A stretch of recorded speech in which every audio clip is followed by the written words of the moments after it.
Greetings, greenhouse people. I'm your host, Bill Calkins, and in an effort to provide this information in any way you choose to consume it, we are pleased to offer it in video and podcast formats.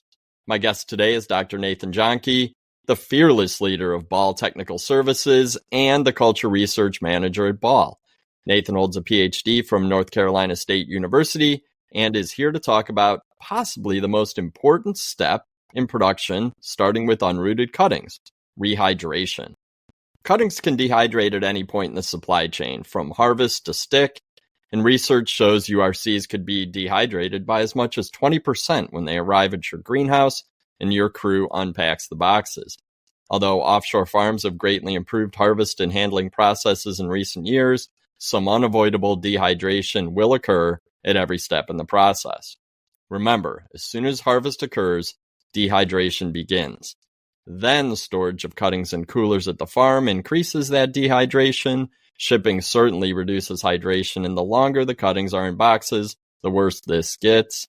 And finally, the sticking process has a dehydrating effect. Bottom line is that your young plants have been through a lot before they hit the bench and start to grow, but knowing this doesn't reduce your frustration and the fact that wilted cuttings can impact production throughout the entire process and result in losses or shrink. But enough out of me. Nathan is here to help reduce risk at this stage in production, sharing research and applied strategies to help set you and those young plants up for success. If you like this installment, be sure to subscribe to the Tech On Demand podcast on your favorite podcast app and find dozens of Tech On Demand videos and the Ballseed YouTube channel. Nathan, welcome to Tech On Demand.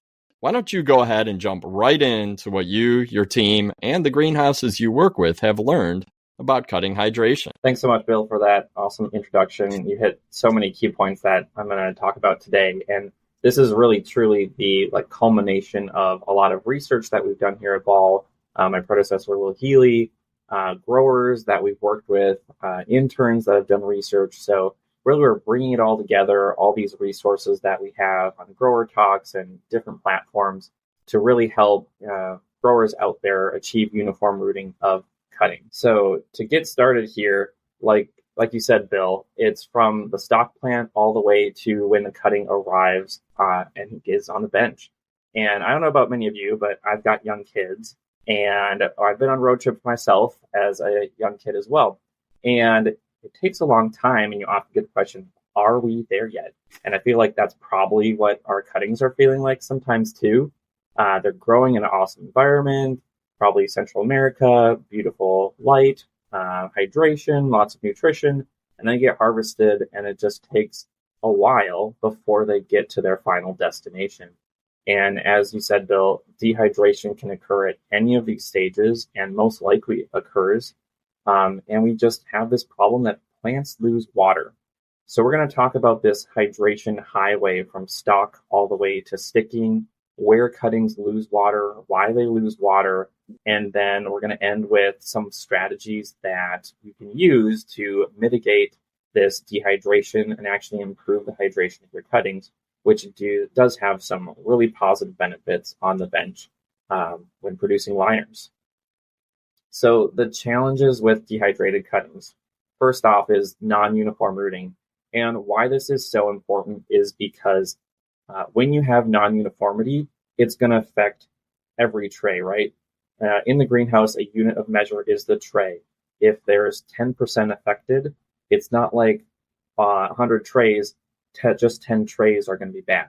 No, it's every tray is going to have some plant that is affected and not performing the way you want it to, which means you have to search every tray, pull the ones that aren't up to snuff out. And so it really creates this downstream labor effect if we don't start with uniformity. Dehydrated cuttings also can cause some sticking efficiency reduction. So if you're sticking cuttings and they're floppy, right, it's going to take you more time to get them into the tray. Just like the non-uniformity, we get losses and shrink. So if you get 100 cuttings in and then you only can ship out 90 of them, then we have a shrink of 10 cuttings. And we want every cutting to be successful that comes through our door. And then if you do have dehydration, there's potential to have a longer crop time. And we want to turn our greenhouses quick, right? So any delay in this is going to be a problem. And that's what this picture on the right-hand side is showing us. The top, those two rows of cuttings have been rehydrated. And you can see that every single one of them has roots on it. And the bottom two rows, you see where I've circled, certain cuttings have no roots, some have shorter roots, some have long roots. And this is that non-uniform rooting that we're talking about when we don't rehydrate cut. Just a couple videos here to demonstrate this lack of sticking efficiency. On the left-hand side, I'm sticking dehydrated cuttings of lavender, and you can see I'm using loose fill. So this is a very soft, pliable mix here, but these cuttings are just flimsy and not going to substrate very easily. So this is going to slow down sticking. You might have to dibble, and it's just frustrating for your sticking crews, which causes you to lose time and money. On the right-hand side here, these are rehydrated cuttings. So already you can see that the sticking process is much faster. It's going into the tray a lot easier. And you might not have to dibble this, right? And dibbling is a very common practice, but it has the opportunity to leave air gaps next to the stem base of the cutting, which means you're not going to get a good shoot to substrate contact, and that could inhibit or delay rooting. So these rehydrated cuttings are going to root more uniformly, and it's going to be a more efficient process for your sticking crews. But let's talk about what wilting actually is and why that happens. I got to jump onto this side a little bit because of my science background. And wilting actually is a symptom of low turgor pressure. So it's the pressure inside cells that actually keep plants upright. And you can see I've demonstrated this at the bottom of the slide here. We have this sort of characterization of a plant cell, and that blue blob there is the vacuole where a lot of the water is contained. And what this actually does is causes pressure on the outside of the cell membrane and keeps it the shape that it should be. So when plants lose that water, we see the vacuole shrink, and now the cell membrane isn't nice and plump, and that's why the plants themselves are floppy or laying over, right? So water is important for plants just like it is for people. You can see your hands wrinkle up, you can feel your lips get chapped when you're dehydrated. So water is really important for stability of the plant. It's important for cell elongation expansion. I worked on peonies for my PhD, and water is one of the main ways that a peony bud goes from a golf ball into this fluffy balloon of a flower that everybody loves, right?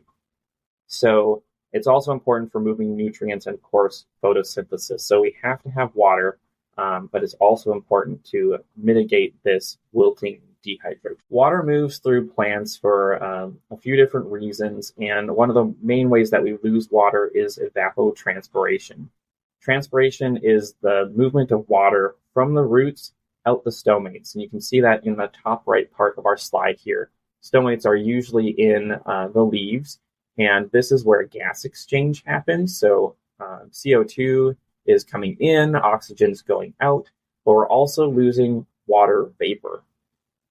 So that helps the plant create this continuous column of water throughout itself, keeping it upright and growing, right? Stomates do close at night, and so this movement basically stops or slows down, but we still get some evaporation from plants themselves, which is why cuticles are important. Sometimes you see plants with a waxy layer, and that actually helps prevent dehydration. But this is important because even cuttings, they all have stomates, right? At nighttime, they're going to close those stomates, but they can have water evaporating from their surfaces. They're not quite as toned as some other plants growing in super high light environments, right? So they are going to lose some water just naturally. Respiration is also a very important component, and you'll often see ice packs in boxes of cuttings. You'll hear about coolers that cuttings are being stored into. And the reason this is important is because of respiration. Respiration is that process that plants use, as well as we use, to create energy that we can use, but it also produces heat as well as water. So it's putting out water from respiration, so we're losing water there. Heat increases the temperature, which can cause a more increase of water loss as well. And then we have the environmental factors that affect water loss. So humidity or relative humidity, vapor pressure deficit, which we have some content on Tech on Demand that you can look into, as well as the plant and air temperature themselves. We have to think about that plant temperature. And in this graph here, I just am illustrating a little bit of how respiration changes with temperature and why it's so important that farms have a cooling process to remove field heat. Respiration is very low at low temperatures, and it starts to increase as the temperature increases. So this is why we want to have our cuttings cold and maintain a good cold chain. We're going to talk about that in a little bit. But if you ever see that picture on the bottom where you see condensation in the bag, that means those plants are respiring. They're losing water and it's condensating in the bag, and the water came from our cuttings. So that means they're dehydrated. So let's go through all the process from when cuttings are harvested all the way to when they're stuck, and talk about where they're losing water. Our water loss potential comes from the management of the water, so how the farm is watering those plants, how they're mitigating water loss through the harvest and post-harvest handling processes, but also the time it takes for that cutting to get back into a humid environment and have roots, so it's taking up water itself, and then also with the handling. And that handling is at every step of the URC hydration chain. And we've done some research to quantify what's the status of cuttings when they arrive.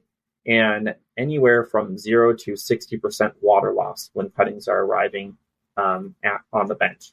On average, this is about 20% of the water content of cuttings is missing when you're sticking them. So it's pretty evident that we are not sticking fully hydrated cuttings. And so we're going to talk about why that happens through this process, and then we'll end up with how to alleviate. Starting off with stock plant hydration. So as you know, watering in the greenhouse, there is variability in the substrate, its water holding capacity, containers we use, the irrigation system. Plants change in their water needs over time, as well as their root development. And that's no exception on our farms. They have their own environments to handle. They grow in very different media sometimes and different containers, and they have people watering as well. So this is something that they are working on, managing their irrigation schedules, and things happen, like it gets rainy and plants don't use as much water, or high light and there's really high temperatures. So this is why there can be some stock plant variability and the hydration of those stock plants and affecting the hydration of those cuttings as they're coming off. But I've been to many of those farms. They have great teams in place. They're working diligently to learn more about hydration, when they should water, when they should not water. So this is something they're working on, just like we're working on our end here once the cuttings get to us. Harvest timing, as we talked about, also has a big impact on the hydration status. Usually cuttings are more hydrated in the mornings. If you think about, water is still moving into the plants at least a little bit overnight. And so plants actually have the highest water potential in the morning, right before the sun hits those plants, and that's when they really elongate. But if we move towards the afternoon, plants are evaporating water, right? They're transpiring water, and so they're losing it, but they're also producing more carbohydrates. And so these two factors we can see in the cutting quality and the resulting liners that they produce.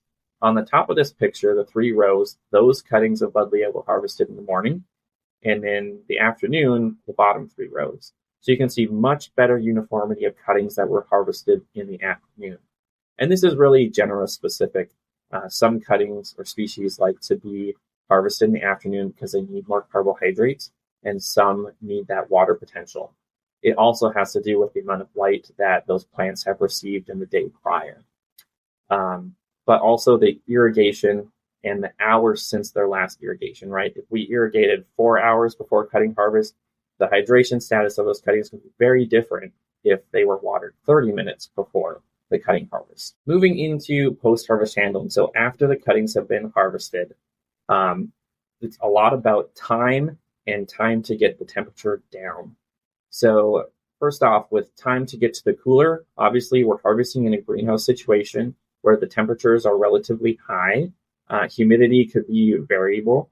And what a lot of farms will do is they'll harvest the cuttings and put them in a styrofoam box or a different container. And oftentimes that container has ice packs in it. And when we think about ice packs, they often don't decrease the temperature of the things next to them very quickly, but they at least maintain the temperature from going a lot higher. We really need to get them into a cooler to remove that field heat. In the center of this slide here, you see the rainbowy picture. This is actually a picture with an infrared camera. And what you can see here is that inside this box where the cuttings are stored, that's the lowest temperature. And then that green blob in the center is the cuttings. So you can see the chamber itself is cold, but there's still some field heat on those cuttings, and we have to get them to the cooler in order to remove it. The way this is removed is through forced air and moving a cold air across the cuttings to remove the heat. And you can see some blowers up there on the top that the cuttings are being pushed through. This is super common with post-harvest handling of cut flowers. They've got this down to a science. They have boxes with certain air holes and sizes that then the air moves through to remove that field heat. And some cutting farms are implementing that technology as well. On the right-hand side there, you can see some cuttings in boxes, in storage. And of course, the duration of the storage can vary depending on the crop. Some can handle it a lot longer than others, but obviously the fresher the cutting, the sooner it gets to the bench, usually the better. Looking at shipping and the amount of time it takes to get to the greenhouse bench, the cold chain is super important. The graph on the bottom here is a temperature log of some cuttings that were shipped from the farm and then ended up on the greenhouse bench. And what you'll see here is this line right around 15 degrees Celsius, and that's really where we want to keep the temperature down. In some cases, that temperature goes up. And usually temperature increases are not a good thing, but really the most detrimental part of temperature swings are the bounces up and down, because that really changes the respiration of the cuttings and causes condensation in the bag. So we could get diseases, botrytis, or a breakdown of those cuttings. And that we see here on a few instances when we're in red, go down to green, back into red, back into green, back into red.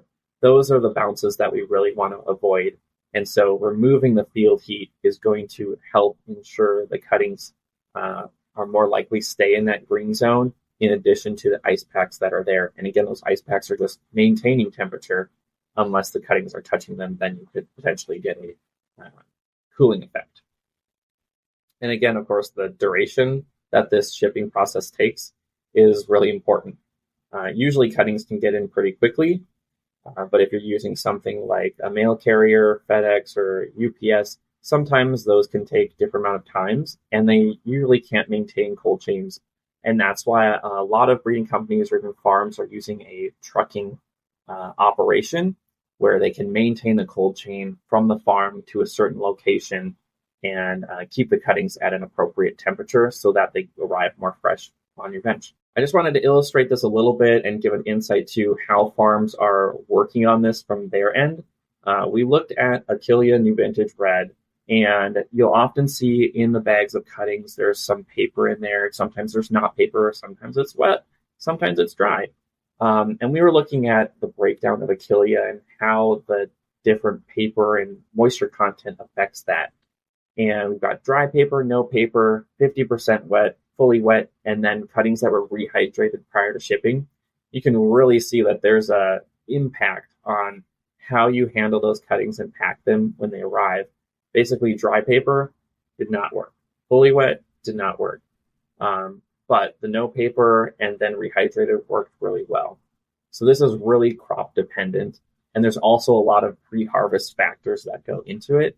But just wanted to give you guys some insight that the farms do a lot of research and work on how they handle their cuttings in order to achieve a successful crop coming out on your bench. Lastly, when it gets to the grower, we have arrival, we need to inspect those cuttings, and then there's the staging prior to sticking.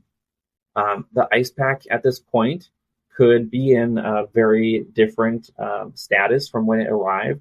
Sometimes ice packs are melted, and while that is something that could be very scary, the more important thing is what is the temperature of your cuttings. So if you see a melted ice pack, hopefully you have a way to measure the temperature of your cuttings, and I'm using an infrared temperature gun right here in the top right. And what I'm looking for is a temperature of the stem base. And we really want that to be as low as possible, generally below 55. If you're below 60, generally that's really good too.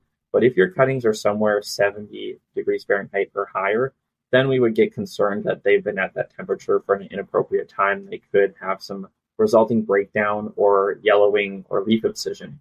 So really focus on the temperature of your cuttings more than the temperature of your ice packs. Because remember, those just maintain the temperature.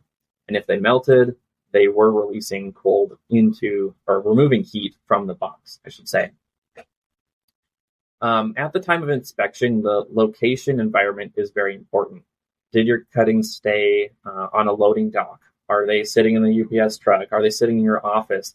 All of those are very different temperatures and humidities. The best thing you can do is get them into the cooler as fast as possible and unpack those boxes, remove any heat that has built up in those boxes and get them cold again. And obviously the time to handle unpacking, staging for sticking is going to impact your cuttings. We want to do that as quickly as possible. And I did want to touch on also of why coolers are important, not only just for the temperature and removal of heat, but coolers also dehumidify because of how they work. If you look at this diagram here, we can see hot air on the right-hand side and a condenser. What does a condenser do? Well, it condenses water. And so then we're pushing that air through this expansion valve into an evaporator. So that evaporator is removing water from the system to cool or remove heat and provide cool air. So if you're keeping your cuttings in a cooler without additional humidity, you're going to be losing water because that's how the cooling process works. So that's where we're going to get into some of these strategies here and why time in a cooler, while temperature isn't good, the humidity could have a detrimental effect on your cutting. Lastly, the sticking process. There are a lot of different places where everyone sticks cuttings, right? And this could vary in the temperature, the humidity, depending on the season and the time of year. But this can be an important time of dehydration for your cuttings, especially with how long it takes you to stick those cuttings. In this top picture here, you can see a pretty standard sticking environment. We've got our shelves, we've got trays of stuck cuttings, and we've got people sticking cuttings. Well, if this sticking area is at, say, 75 degrees or 80 degrees, and if we think about regular humidity, it could be anywhere from like 0, 10%, say we're in a dry Colorado environment, up to 80% humidity in the summer in North Carolina. Well, obviously the drier one's going to dehydrate those cuttings, and the longer the crew takes to stick those cuttings, the longer they sit on the shelves in those trays, they're losing water. So compared to the picture on the right-hand side, we see the shelves, we see trays of cuttings, but there's fog everywhere. Obviously, that environment on the right-hand side is going to limit more loss of water than the one on the left. And lastly, we think of the bench and the greenhouse environment. If we water over those cuttings, great, we're providing a film of water, which will help prevent some dehydration. But if, depending on your mist schedule, how frequently your mist goes on, when the tray got onto the bench, if, say, it mists and you put the tray on and then it doesn't mist for another 5 minutes, well, those cuttings may or may not have any water on them, and they're going to lose water at that point. So there's a lot of variables here, and we just want to avoid dehydration and stick hydrated cuttings. A few examples here of how that impacts the rooting quality. So these are geranium cuttings, and they were, this is 7 days after sticking. All the way on the left-hand side, 6 hours of dry time, then 4, then 2, and all the way on the right, this was a direct stick.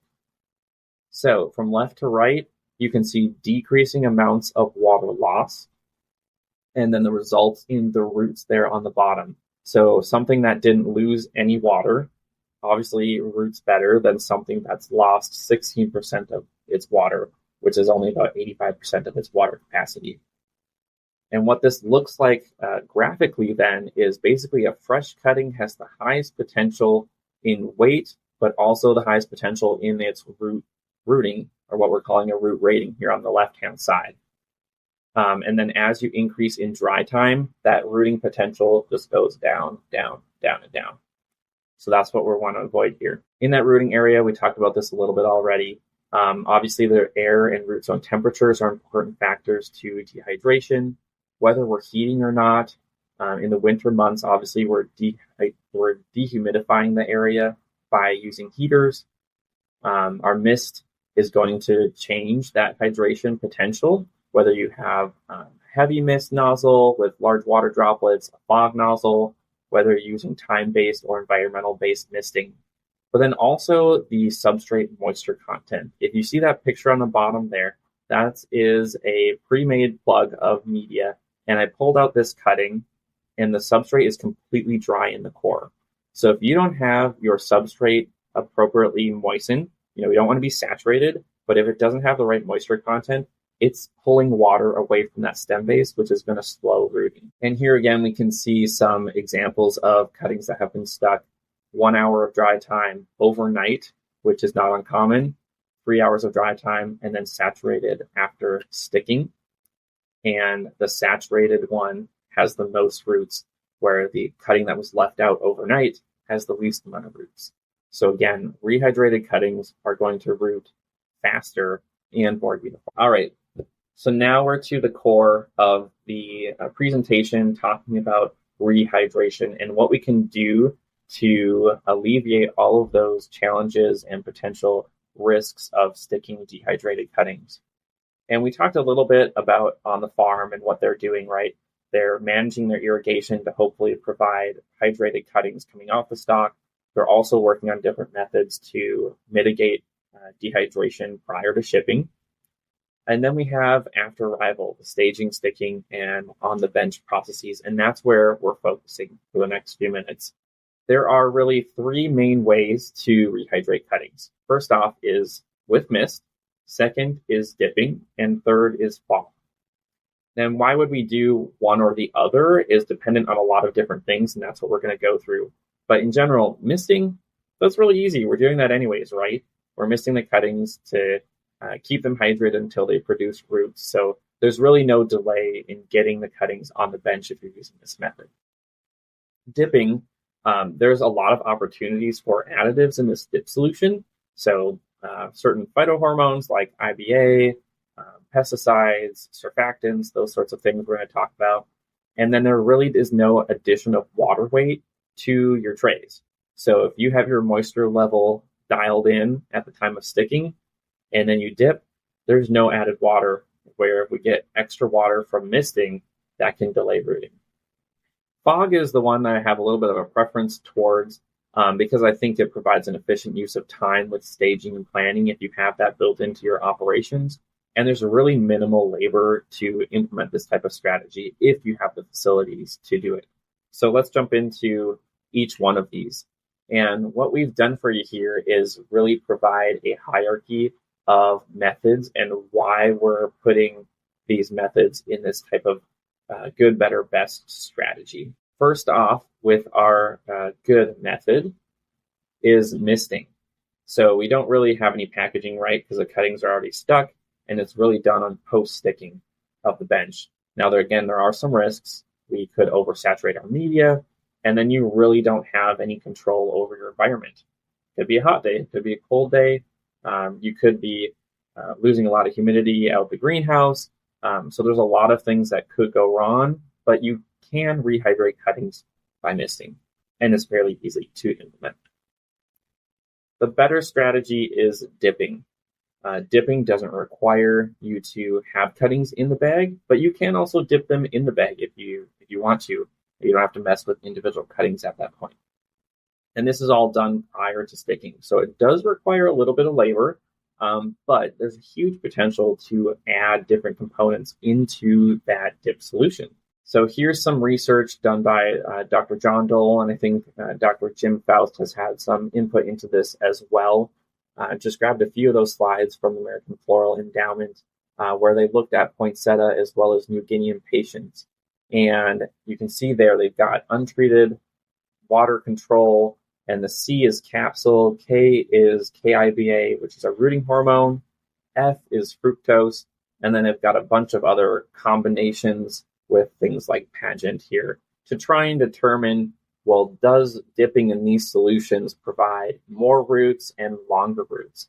And really what they saw through this research is capsule, or the surfactant, has the biggest impact on the root number, whereas root length isn't quite as easy to quantify the impact of that. But again, capsule has been shown to have the biggest impact, as well as rooting hormones. There's KIBA soluble salts out there, as well as Advocate, which is a IBA, liquid IBA that can be applied.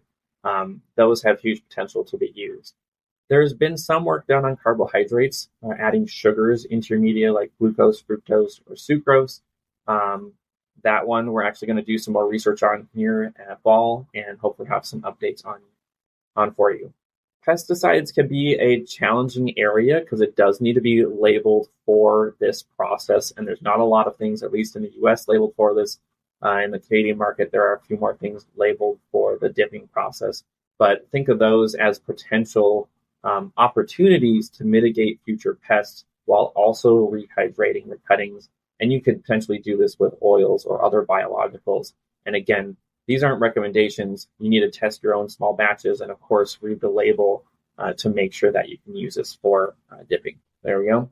Okay, so the last strategy that we're talking about is the best. And I put a question mark on that because there are a lot of factors on why you would use one of these methods over the other. But I think fog, again, has the highest potential for reducing labor in operations. So fog can be done without the bag or out of the bag. And we're going to talk about why you need to have them out of the bag, or at least the bag open. And you could do this pre-sticking or before you get to the bench, like we saw in some of those pictures earlier, where the cuttings have been stuck and then they're put in a fog area. But really, we're going to focus on this pre-sticking application of fogging to rehydrate. So I tracked some of this water loss throughout the supply chain. And on this graph, we have weight change on the left-hand side, and then we're going to look at the location of the cuttings and where they came from on the bottom x-axis. Then we've got cuttings that were dipped or fogged, obviously after they were shipped to us. And the bars show how much water we are losing or gaining, and then the bar or the line is showing the cumulative effect of those negative or gains of water. So on the farm, after harvest, we're losing approximately 5% of our water in this situation. Once we get into shipping, we could potentially still lose some water, but hopefully we're maintaining that. Once we get to arrival, in the greenhouse where we could potentially stick these or we're staging, we see that if we dip the cuttings, there's a huge increase in potential water that's either in or on our cuttings. And that's an important takeaway for this graph. There's a lot of free water on the outside of cuttings when you dip them. So if you don't control for that factor, the water is not necessarily in the cutting, but it's at least on the cutting. And after 24 hours, you can see this sort of circle right here. We really didn't gain any hydration of our cuttings. And that's because at this stage, the cuttings are in bags. So really the humidity from the fog isn't able to get into the bag and hydrate those cuttings. Even after 48 hours, there was minimal uptake of water when those cuttings are in bags. Take it a little bit further. We removed all the cuttings from the bags, put them in the fog chamber, and after 65 hours total from when they arrived at the greenhouse, we increased the amount of water by over 15%. So really, this shows you that the bag itself, or the box, if you don't remove those cuttings from the boxes and open up those bags and you've got fog, you're basically doing nothing. So we need to provide access to that water vapor getting in and around those. This also shows you that within 17 hours of opening that bag, we're hydrating those cuttings. So you can hydrate pretty quickly if you're using fog and you're doing it properly. Here's a great pictorial. We've got this in one of our Tech on Demand resources. I think it's the Poinsettia Action Guide. And it shows you that, again, that visual impact of storing cuttings in a cooler versus a humid cooler, and then in a bag or without a bag. So obviously we have our bag here within the blue. Some of these cuttings show a little bit sign of wilting. They're not parallel to the ground anymore. They're falling flat. Then we move to the humid chamber without one. and those cuttings are very well hydrated. And this last picture on the right-hand side is really showing you that dehydrating effect of coolers and how they're removing water from the system, that it's removing water from the cuttings. All right, again, just another example here. So we have cuttings that were stored in bags in fog, bags that were dipped, and then bags that were just left without any hydration strategy at all on the right-hand side. Once all of those cuttings were removed from the bags and put in a fog environment, boom, you see them sort of fluff up and take up more space within that wave boat there. So that's what we're seeing within 17 hours. All those cuttings are rehydrated, and because they have access to that water vapor. Okay, so again, here are all the strategies, the ranking that we've put to them on which one we think is good, better, and best. But a lot of this depends on what works for your operation. The flow of people, where you have cuttings, where you're sticking, it really depends on what's going to work for you. And I want to stress on that. So, because not everyone has a cooler that they can put in a microcool fog system or high pressure fog system, right? So I just want to go through a few questions here of what factors should you consider when thinking about which method to implement. First off is labor. Are you hand sticking or using a mechanical sticking device, right? Hand sticking, you've got a lot more labor involved, movement of cuttings, but you have more opportunity to place them in certain environments. Like you see here in this picture, they're stacked out nicely, put in the cooler, and then this cooler has fog. But you'll also see that these bags are not open to that water vapor. The staging process, do you have a large cooler or do you only have a head house? Can you put in a fog nozzle in your cooler, or maybe you can put it in the head house after the trays have been stuck, and you can leave them in that fog environment before you put them in the greenhouse. Something like an ISO machine, if you got that right, it's a little bit more challenging to keep those cuttings hydrated while they're moving along this belt, and you don't necessarily want to add a lot of water vapor around expensive electrical equipment. So keep that in mind. Do you have a location for fogging? Do you have infrastructure and equipment? You can get some relatively inexpensive fogging nozzles to implement this on. Even a cooler like we're going to see here in a little bit, we've just used a humidifier to produce that fog. But also think of the flow of your cuttings. At what time points do you have time where cuttings are just sitting and waiting? And is that appropriate time and place to put in humidity so that those cuttings can at least not dehydrate, but maybe they could also hydrate as well? What do even dehydrated cuttings look like? We saw some of it before, but we've got a great Tech on Demand document that shows these pictures as well as the strategies. Teach your sticking crew, if they've got dehydrated cuttings, show them what it looks like. If the stem's bending when they're putting it on the substrate, you're probably not fully hydrated. If the cutting's not flying like a bird and parallel with the ground, if it's sagging down, it's dehydrated. If you have necrotic tips on your cuttings, all of those are signs that the cutting has been dehydrated or is not as hydrated as it should be. How do you know cuttings are rehydrated or hydrated themselves? Look for the fluff. We saw that before. This top picture here shows cuttings upon arrival on the left-hand side, and then after they've been rehydrated. You can see them just expand more and take up more space. They should be turgid. There shouldn't be any wilting or flopping around. And this sort of time to do this can be variable depending on the method and your environment. Misting, obviously, there's a lot of factors with what your sticking bench looks like and what is the greenhouse environment. But ideally, your cuttings should be upright and hydrated from your mist system within 48 hours. If they're not, you're either not providing enough mist or there's a lot of light or a lot of heat that's pulling water out of those cuttings. The dip process could look very different for a lot of different people. This could be a quick dip, 1 minute, all the way to a 30-minute dip. But you should see visible hydration probably within 12 to 24 hours from that dip solution, as long as after you stick it and it gets on the bench, your environment's not pulling more water out of your cuttings. Fog, again, that could be super variable depending on how you're doing it. But I would suggest fogging at least overnight you've got the bag open or the cuttings are removed, up to 24 hours. And then you should have hydrated cuttings at sticking. And at least in my research in the greenhouse I'm working here in West Chicago, we've sort of taken this approach that, cuttings come in, we really don't get them until like 10:30, between 10:30 and noon. Why take all that time to try and stick them in the afternoon when it's hot, everyone's tired, and you're potentially leaving because you got there at 5 or 6 a.m.? Stick those cuttings in the cooler, in the fog chamber, and stick them tomorrow morning when everyone's fresh and getting in right away in the day. So that's where you're thinking about the time that you have, the space that you have, and implementing the right strategy in the right place. Okay, I did want to provide some examples of like how are we doing this. This is our fog chamber that we developed.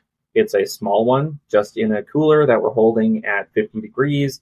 All we needed is some PVC, some poly or plastic to make the walls, and a humidifier.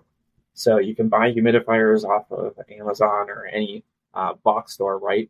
Make sure you've got one that's got a large enough water tank so that you're not having to replace it every day. You want it to at least last you a couple days, or you can actually plumb in a system that's delivering humidity.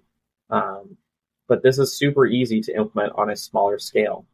And what's important here with fog is that it has a very small water droplet size. You can see that sort of in the image up on top.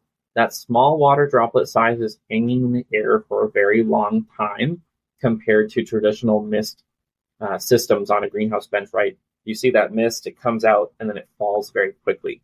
We want the water vapor to stay in the air for a long amount. For larger operations, you obviously might go with something that's a little bit more built in and plumbed in into a cooler or your sticking facility. So a microcool fog system or a dry fogging system is going to be what you're going to implement and apply over a large area. And the importance is you want to be able to see some water vapor when you're walking in.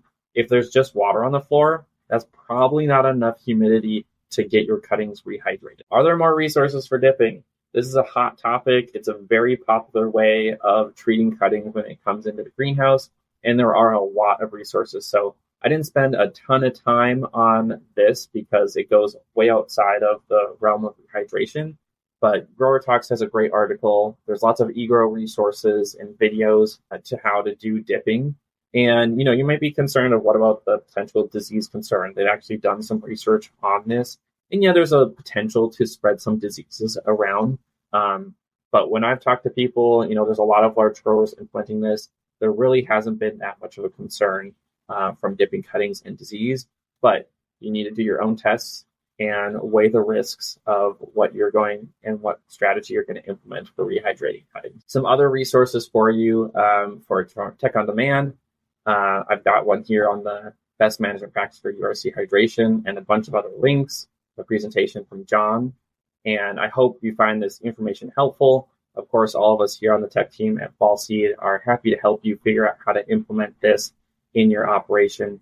And I thank you for your time. Nathan, thank you for your time and going through all of those details and the good, better, best approaches to rehydrating cuttings. Thanks also for sharing those resources. I will put the links to all of those in the show notes of the podcast and the video description so that all of you listeners and viewers can click those links and check it out for a little bit more of a deeper dive. But Nathan, thank you for covering so much in a good short period of time. And you can find dozens, if not hundreds, of Tech on Demand educational resources online, as you see on this slide. Every week, I send a newsletter covering a range of cultural and technical topics. We've created tons of videos for greenhouse professionals of all skill levels. The podcast is a great way to learn about technical topics on the go.